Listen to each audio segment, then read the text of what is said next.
Oh, ate. Diyan ka na pala. Oh, siya. Ate, gutom na ako. Wala pa ba tayong almusal dyan? Wala ka man lang dalang pagkain. Siya. Lasing ko na lang umaga. Hahanapan mo ko ng pagkain? Kayo nandito sa bahay. Bakit? Dapat nga ako maghanap ng pagkain, di ba? Kakagaling ko lang sa trabaho. Nandito lang kayo sa bahay, ah. Ay, ate. Madali naman magluto ng pagkain eh. Pero wala na tayong grocery. Siya, short yung sahod ko, ha? Kinaltas yung mga binali ko dahil sa pang-grocery dito sa bahay. Wala akong mabibigay sa'yo. Magbabahid pa ako ng kuryente at tubig. Ano naman yan, ate? Hindi pwede yun. Nagtrabaho na ako dito sa bahay. Naglinis ako ng buong bahay. Tapos, wala akong kakainin. Siya, wala ka naman trabaho eh. Nandito ka nga lang sa bahay. Buti sana kung tinutulungan niyo ako. Maghanap ka ng trabaho. Total, nakagraduate ka naman, di ba? So, sinasabi mo, ate, tamad ako. Ay, hindi ba? Ikaw kayo nakagraduate sa atin. Ako nga, di ba? Nagsakripisyo ako na hindi magtapos para makatapos ka ng pag-aaral. Ano, ate? Sinusumbat mo sa akin? Oo, graduate ako. Eh, syempre, nagpapahinga muna ako kasi naghahanap ako ng magandang trabaho yung ka-level ko. Tiyan, napapagod na ako. Ilang kayong binubuhay ko. Wala nga tayong magulang eh. Si kuya, wala. Walang trabaho. Pabigat, ikaw, nakapagtapos ka. Hindi ka makatulong sa akin. Napapagod na ako, ha? Tulungan niyo naman ako. Alam mo, ate, hindi ka napapagod. Nagdadrama ka lang. Eh, di ba ikaw ang breadwinner dito? Aba, magpaka-ate ka naman. Tungkulin mo yan para buhayin kami. Di ba, ikaw na nagsabi, walang magulang. Eh, di syempre, aasa sa ate. Bahala ka dyan. Tulog na lang ako. Tulog ko na lang yung gutom ko.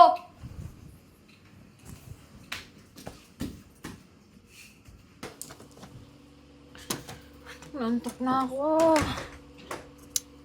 Nasa is na pala. Ay. Bukas ako, mamaya na lang ako maliligo. Ah.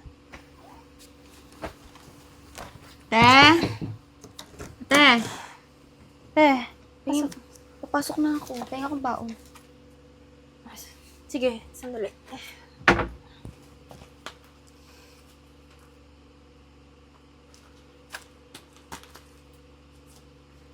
Bakit ate? Ba't nawawala yung 1K ko dito? Last money ko na yun. baka na-misplace mo lang, ate. Dito ko lang yun nalalagay sa cabinet ng wallet. Nandito lang yun. Hindi ko alam, ate. Kung saan mo kasi ata nilalagay yung pera mo eh. Paano kung saan-saan? Yun nga lang yung pera ko. Tinabi-tabi ko nga dito para hindi may pambaon ka, para may pamasahe ako bukas sa trabaho. Yun na nga lang yung pamasahe ko. Paano ako papasok sa trabaho nito? Ako, ate, paano ako papasok sa school lang kung pamasahe? Wala nga eh. Wala akong pera. Yun lang yung last money ko eh. Baka naman talaga dahilan ka lang para di mo ako mabigyan ng baon. Okay naman. Yun pa talaga yung iisipin nyo. Nai-stress na ako dito. Hindi mo man lang itatanong, okay lang ba ako? Maawa ka man lang sa akin, nawalan ako ng pera. Ganyan talaga yung sasabihin mo sa akin? At ano ka ba naman? Papasok na ako, malilate na ako sa school. Wala akong ibang mahihingan ng baon kundi ikaw lang. Di ba may ipon ka? Ayun na muna yung gamitin mo. Ate, para sa akin lang yun. Hindi naman pwedeng panggagastos ko yun. Wala akong makukunan. Maawa naman kayo sa akin. Buti ka nga nakakapag-ipon ka, di ba? Yun na lang muna gamitin mo. Babayaran ko na lang pag malaki yung kinita ko. Ate, hindi pwede. Ipon ko yun eh. Baka may extra ka dyan, pwede na yun. Wala ako kahit magkano. Yun, nandito pambayad sa kuryente. Kung gusto mo na maputulan tayo, sige, yun ibibigay ko sa'yo. Gusto mo ba yun? Ano ba yan, ate? Magagalaw pa yung ipon ko eh. Ibabalik ko naman eh. Ibabalik ko pagka nagkapera ako. Basta ate, bukas pag nahanap mo yung wallet mo eh, dodoblehin mo yung baon ko bukas ha. Siguraduhin mo.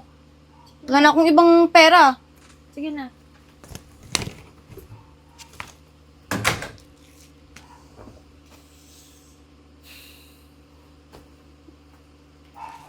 Ay, ayos to.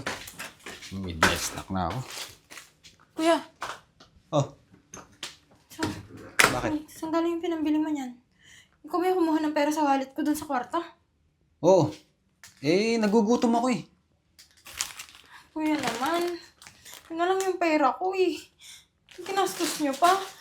Ako nagpapabawal kayo, pero ako gumagastos dito sa bahay. Kailangan ko pa ng pamasahe sa trabaho. Ba't naman, inuuna mo yung mga ganyan? Ba't parang nagagalit ka sa akin? Ipagkain naman yung binili ko Pagkain mo! Buti sana ako pagkain dito sa bahay eh. Tulungan niyo naman ako. Binili ko. Akong panganay dito Huwag kang magpiling panganay. Para dito lang. Pagkain naman yung binili ko Napakadamot mo. Iniyak-iyak mo dyan. Kuya, akin lang. Pagod na ako magtrabaho. Kahit sa mga ganyang bagay, tulungan niyo naman ako. Hindi yung pinukupitan niyo pa ako. Breadwinner ka, di ba? Kargo mo kami. Isa pa, kung napapagod ka sa trabaho mo, edi magpahinga ka na. Kung magpapahinga ako, sino bubuhay sa inyo? Ayaw mo nga magtrabaho eh! Hoy, huwag mo ako pinagtataasan ng boses Baka tamaan ka na sa akin.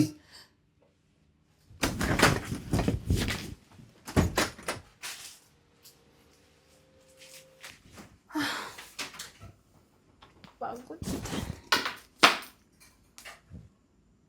Wala pang ulam.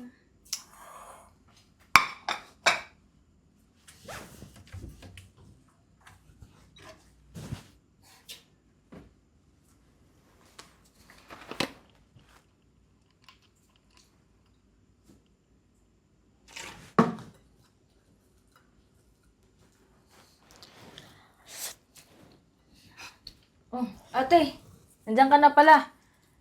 Anong ulam natin? Gutom na kami. Siguro naman may ulam na At kahapon, nagtiis ako ng gutom.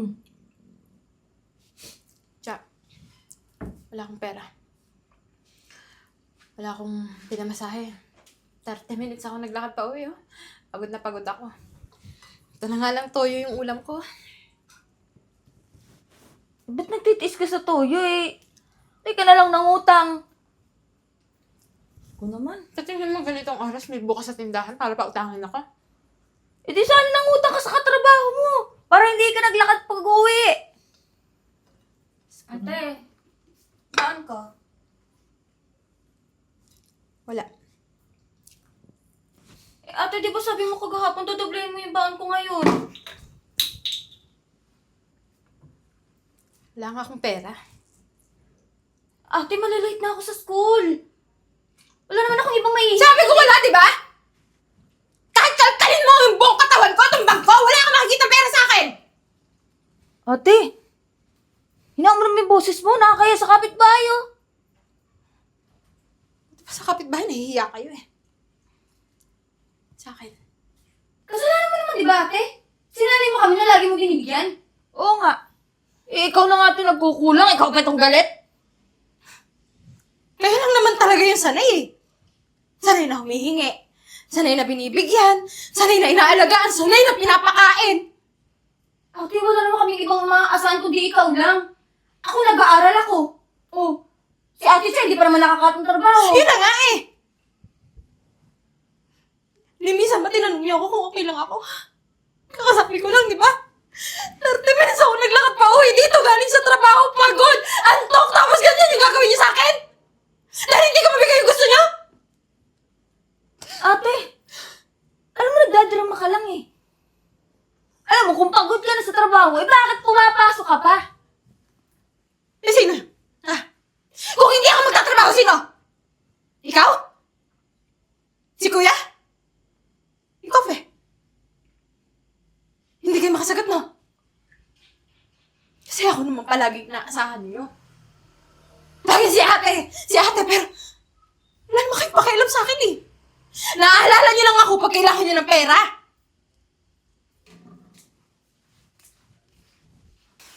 Bahala. Napaka-drama. Kakain na nga lang ako. Gutom na ako. Ate, pahinga kong baon. Naingit ka sa akin. Kaya mo, may pera ako. Ano ba? Pares lang kayo ni ate. Pag ako hindi nakagraduate kasalanan niyo to. Sisisihin mo pa ako? Huwag ka nang pumasok! Diyos ko po.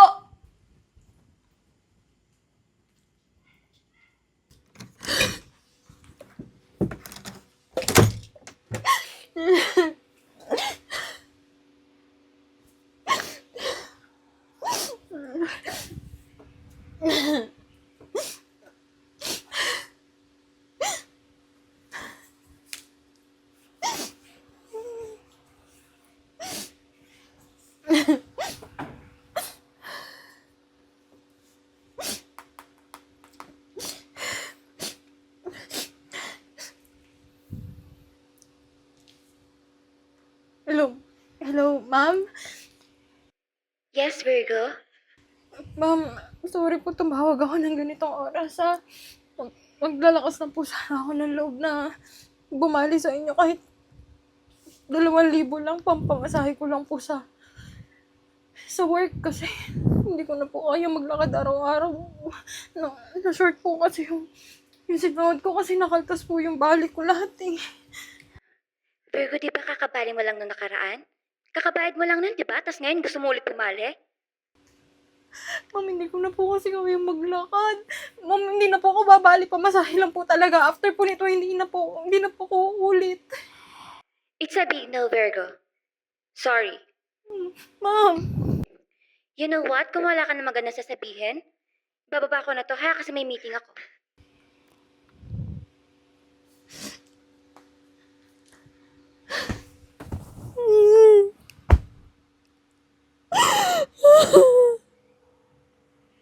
Ano ba to? Talo na naman. Oh. Kakapasok mo lang, bakit agad mo atang umuwi? Wala ka pasok? wala na kuya. Teka, pahinga ang pambiling ulam. Wala yung kaulam-ulam dyan sa bahay. Wala akong pera. At hindi na ako magkakapera. Alam mo bakit? Wala na akong trabaho eh. Kakalakad ko. Lagi akong late. Tinanggal na ako sa trabaho ko. Ba't nagrereklamo ka? Ako sinisisi mo? Dahil na wala ka ng trabaho? Kasalanan mo yan! Dahil kinuha mo yung pera ko! Pamasahe ko yung buwan-buwan eh. Pambayad ko yun sa service ko. Kinuha mo! Ngayon naglalakad ako, hindi ako nakakapasok ng tamang oras. Nawalan ako ng trabaho dahil sa'yo! Eh di ako nga yung sinisisi mo. Ay, sino ba dapat sisihin dito? Ikaw! Ikaw yung nagkukulang!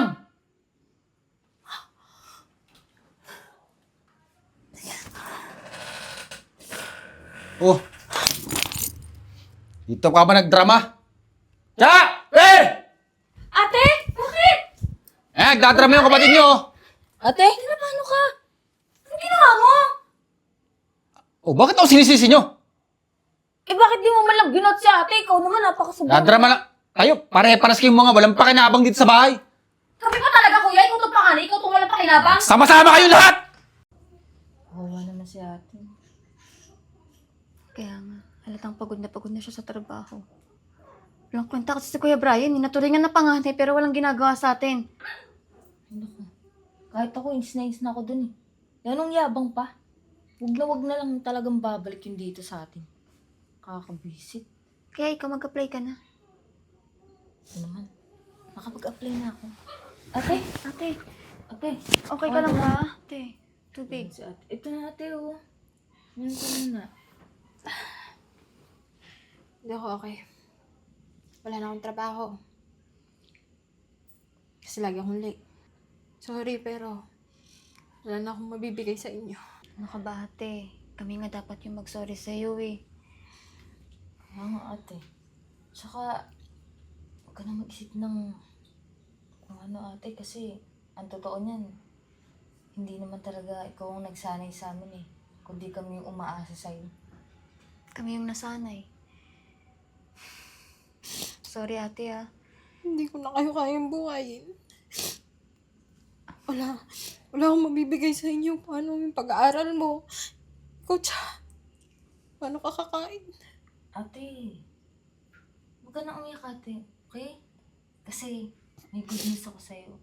Kung nawalan ka ng trabaho, natanggap na ako sa trabaho ate. Kasi lately, napapansin ko yung paa mo, pagana. Kasi nga lagi ka naglalakad.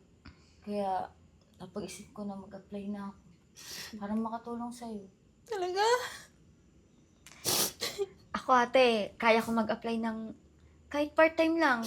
Kaya ko naman yun. Kaya ko magtrabaho kahit nag-aaral. Para makabawi, para makatulong dito sa bahay. Kasi ang gusto ko, magpahinga ka naman. Hayaan mo kami naman ang gagalaw. Oo ate, mabuti pa. Sa ilang taon na pagkatrabaho mo, kami naman yung babawi sa'yo. Dito ka lang muna sa bahay, magpahinga ka. Tapos si kuya, ay naku, walang pag-asa magbago yun, ate. Eh, pinalahis na namin, sabi namin, huwag nang bumalik. Para matuto siya. Salamat ah. Ano ka ba naman ate? Kami nga ang dapat magpasalamat sa'yo. Kung wala ka, paano kami? Diba? Saka ate, walang iba magtutulungan, di ba? Hindi tayong magkakapatid. Salamat na kasi na-appreciate niyo ako. Akala ko kasi puro lang kayo reklamo eh. Ate, huwag ka naman ganyan. Basta, sana mawala na yung sama ng loob mo sa amin. Hayaan mo, babawi talaga kami, promise. Di ba, pe? Oo naman. Kaya ikaw mag-aral ka mabuti ha. Huwag ka man magbo-boyfriend, sasapakin ko yun. Ba, syempre. Gusto ko kayo makapagtapos ng pag-aaral. Abay, dapat lang. Naghirap si ate sa atin para magpag-aral tayo. Oo, kasi iniisip ko si ate nga. Sige na. Pinapatawad ko na kayo. Basta ayusin mo yung trabaho mo ha. Huwag mo papabayaan. Oo naman ate. Ano ko ba? Ako pa? Galing-galing ko kaya. Ba, Nga kayo.